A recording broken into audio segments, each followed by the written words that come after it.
Je suis bien installée sur ma chaise, mes amis s'agitant autour de moi. La joie déborde de leurs visages, ayant réussi avec brio l'évaluation. Mais ce n'est pas mon cas.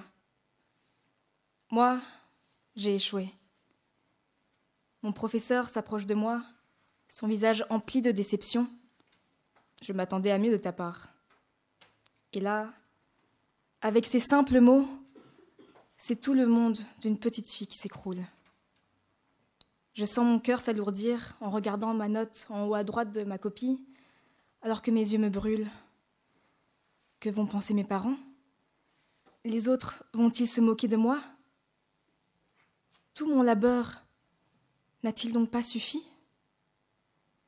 5 ans après cet événement, j'y repense en riant. Mais ce jour-là, je pensais vraiment que c'était la fin du monde. Cette situation vous est sûrement déjà arrivée. L'échec est une étape que tout humain traversera, tôt ou tard. Mais alors, pourquoi craignons-nous tellement cette phase que tous traversent? Pourquoi, mesdames et messieurs, pourquoi devenons-nous aveugles envers nos maintes réussites dès qu'une seule défaite frappe à notre porte?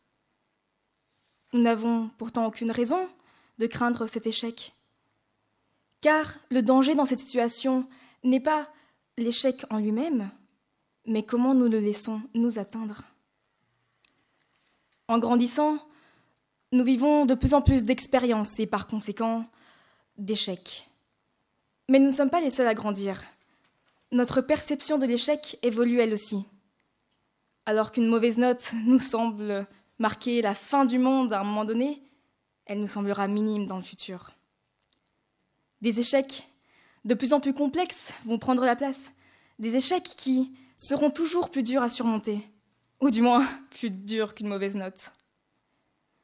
En particulier dans notre société, l'échec est rapidement perçu par les individus comme une fin de parcours, le dernier chapitre d'une aventure. On le pense fatal, oubliant souvent que c'est une étape naturelle et essentielle à notre développement. Quand on y pense, on pourrait même bien dire que l'échec est le meilleur des professeurs, nous offrant des enseignements précieux. Comme l'explique Nelson Mandela, je ne perds jamais. Soit je gagne, soit j'apprends.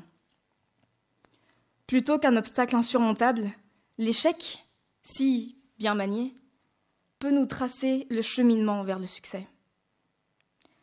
Mais bien évidemment, ce n'est pas si simple.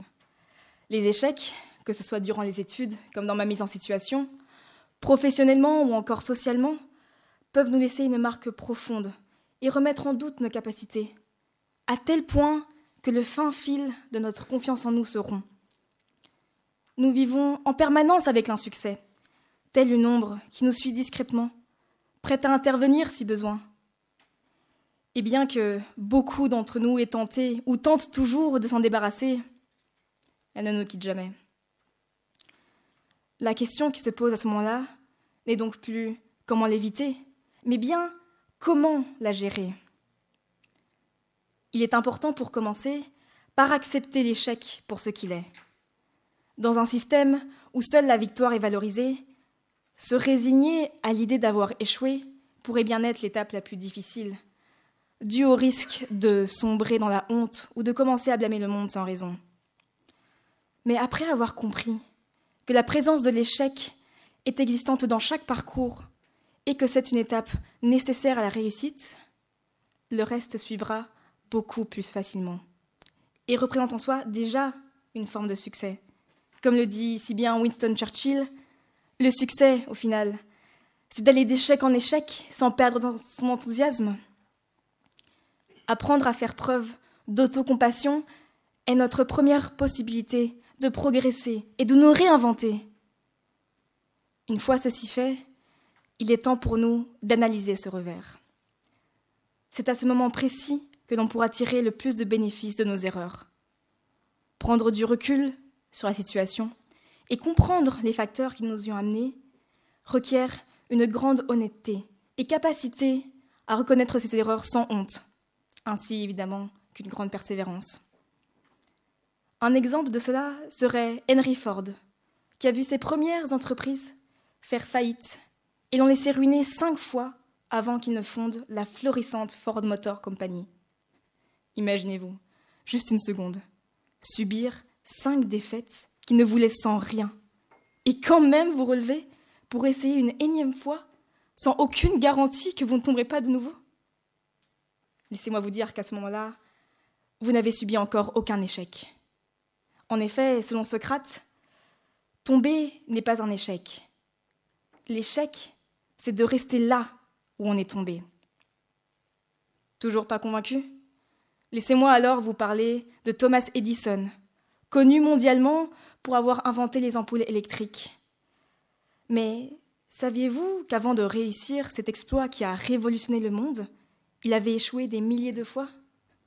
Oui, des milliers de fois.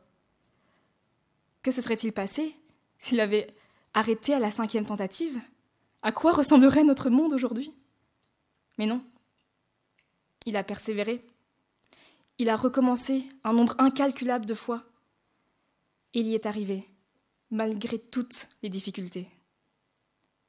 Ce qui lui vaut d'ailleurs cette citation célèbre « Je n'ai pas échoué 10 000 fois, non, j'ai simplement trouvé 10 000 façons qui ne fonctionnaient pas. » Maintenant, après avoir accepté et analysé notre échec, il est temps pour nous de retourner sur le champ de bataille. C'est le moment le plus important et essentiel pour nous relancer sur la bonne voie et rebondir. Mais attention, rebondir ne signifie en aucun cas ignorer l'échec ou prétendre qu'il ne s'est point produit. Au contraire, c'est le moment idéal de le mettre en avant pour avancer et pour crier au monde « Oui, je suis toujours là !»